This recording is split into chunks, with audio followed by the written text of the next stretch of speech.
Je déclare mon meublé, spécialiste de la fiscalité et de l'accompagnement des loueurs en meublé, a le plaisir de vous présenter Je découvre le monde du meublé, le podcast à destination de tous les loueurs en meublé.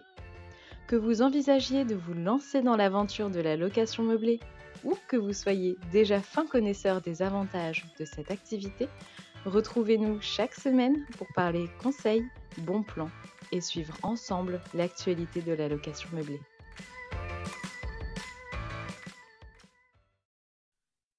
Bonjour à toutes et à tous. Dans ce dernier épisode de notre série consacrée aux questions relatives à l'héritage et à la location meublée, nous aborderons aujourd'hui les différentes options qui s'offrent aux héritiers d'un bien, qu'il ait ou non été affecté à une activité de location meublée.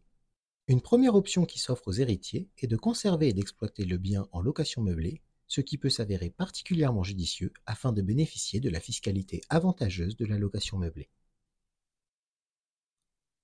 Dans cette situation, le ou les héritiers devront à leur tour s'immatriculer en passant par le site de l'Institut national de la propriété industrielle ou INPI.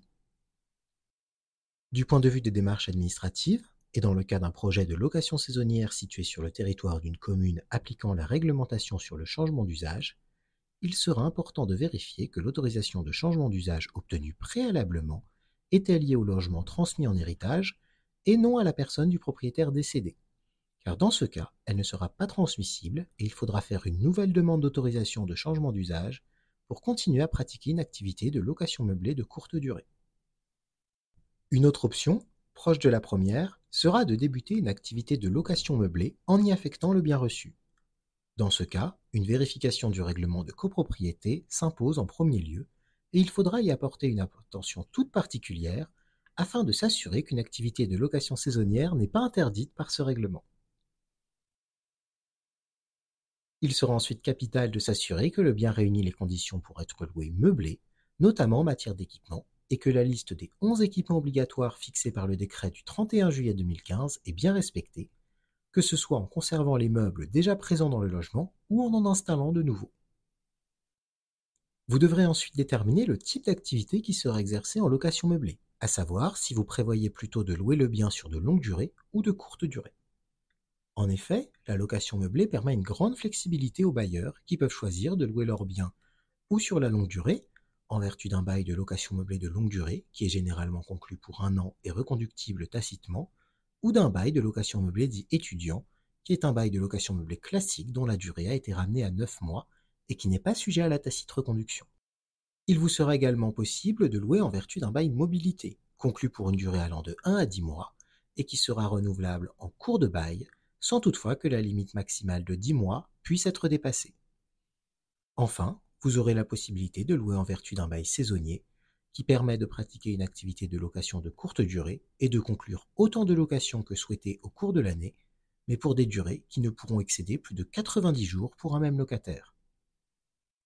Le choix du mode de location dépendra bien souvent de l'endroit où se situe le bien transmis en héritage, qu'il s'agisse d'une ville majeure, d'une ville étudiante ou d'une destination touristique.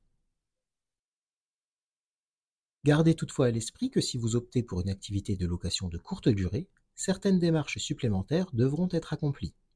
Ainsi, au-delà de la vérification du règlement de copropriété, vous devrez déclarer le bien à la mairie, ou par le biais d'une déclaration simple, qui se fait par l'intermédiaire d'un formulaire CERFA, ou par le biais d'une déclaration préalable soumise à enregistrement dans les communes qui appliquent la réglementation sur le changement d'usage. Dans ces mêmes communes, il faudra également obtenir une telle autorisation si vous entendez conclure des contrats de location de courte durée de manière répétée, soit à partir de 2 mises en location dans une même année civile. Si l'autorisation est délivrée à titre temporaire, elle ne donnera pas lieu à une compensation. Dans le cas contraire, vous devrez financer la transformation d'un local commercial en local d'habitation afin de compenser le retrait d'un logement du parc locatif de longue durée. Cela fait, vous devrez procéder à votre immatriculation sur le site de l'INPI, en prenant bien garde de préciser si le bien est en situation d'indivision, tout comme si vous repreniez une activité déjà existante. C'est lors de cette étape que vous devrez choisir votre régime fiscal. En effet, la location meublée est considérée comme une activité industrielle et commerciale et donne, de ce fait, le choix entre le régime fiscal dit microbique et le régime réel simplifié. Le régime microbique fonctionne selon le mécanisme de l'abattement forfaitaire, dont le montant sera différent selon les types d'activités. 50% pour de la location de longue durée et 30 à 51% pour une activité de courte durée depuis la loi de finances 2024. Pour en apprendre plus sur ce sujet, nous vous recommandons notre série consacrée à la fiscalité de la location saisonnière. S'il est particulièrement simple à mettre en place, ce régime impose de payer des impôts tous les ans sur les revenus de location meublée, impôts qui seront calculés en fonction de votre taux marginal d'imposition et assujettis aux prélèvements sociaux qui se portent à 17,2%. L'autre option sera de choisir le régime réel d'imposition dès votre enregistrement ou à tout moment lors de votre activité par le biais d'un courrier de levée d'option qu'il faudra adresser à l'administration fiscale avant la fin du mois de mai de l'année fiscale concernée par le changement, et ce, peu importe le montant de vos recettes.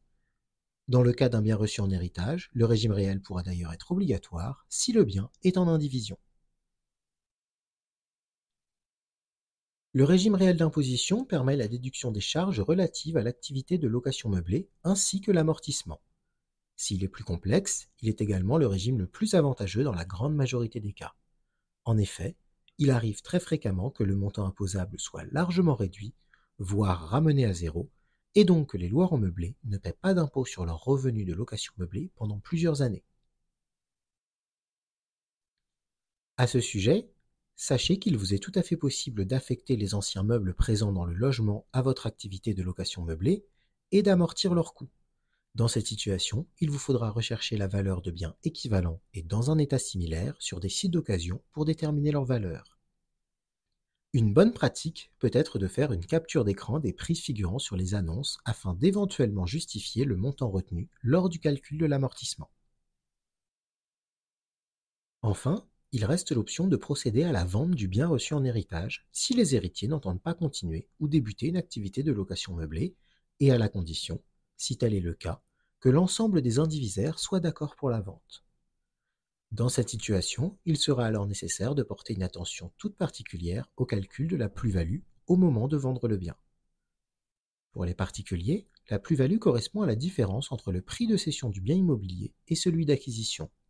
Ces montants peuvent toutefois être majorés de certaines charges et indemnités, comme les frais d'acquisition ou la réalisation de travaux pendant la détention du bien. La plus-value sera ensuite soumise au paiement d'un impôt sur la plus-value de 19% et aux prélèvements sociaux qui s'élèvent à 17,2%. Toutefois, il est important de garder à l'esprit que le montant de la plus-value décroît progressivement chaque année selon un système d'abattement par palier. Du fait de ce système, l'exonération d'impôt sur la plus-value s'acquiert après 22 ans de détention et l'exonération des prélèvements sociaux après 30 ans. Attention, lorsque le bien est transmis en héritage, ces délais commencent à courir à partir du transfert de propriété du bien. Afin de réduire le montant de la plus-value en cas de vente, il peut donc être une bonne idée de prévoir la succession en opérant à l'avance le démembrement du bien, comme nous vous l'expliquions dans le premier épisode de cette série. En dernier lieu, se pose la question de la manière de procéder en cas de présence d'un locataire dans le logement meublé, car il est possible que le bien faisant l'objet d'un héritage soit loué au moment de la succession. Or, il est important de garder à l'esprit que le décès du propriétaire du bien qui avait consenti la location n'entraîne pas la résiliation du contrat. Autrement dit, s'ils ne souhaitent pas poursuivre l'activité de location meublée, les ayants droit devront tout de même respecter les règles en matière de résiliation de bail, à savoir informer le locataire dans un délai minimum de 3 mois avant la date à laquelle le bail doit prendre fin, qui est généralement d'1 an en location de longue durée, ainsi que justifier d'un motif sérieux et légitime. Attention, si la présence d'un locataire dans le bien n'empêche aucunement de le vendre, il reste nécessaire d'informer les acquéreurs éventuels de l'existence d'un bail de location pour le logement. De plus, en cas de vente du bien, le locataire bénéficie d'un droit de préemption, ce qui signifie que le bien mis en vente doit lui être proposé en premier. Notre épisode touche à sa fin et avec lui s'achève notre série consacrée à la question de l'héritage et de la location meublée. Nous espérons qu'elle aura permis de vous éclairer sur les problématiques liées à cette question et de vous informer sur les différents points à garder à l'esprit dans une telle situation. Si vous avez aimé notre podcast, faites-le nous savoir et n'hésitez pas à vous rendre sur notre site internet, à nous suivre sur les réseaux sociaux ou encore à nous contacter directement par téléphone ou par mail à l'adresse contact@jedéclaremonmeublé.com.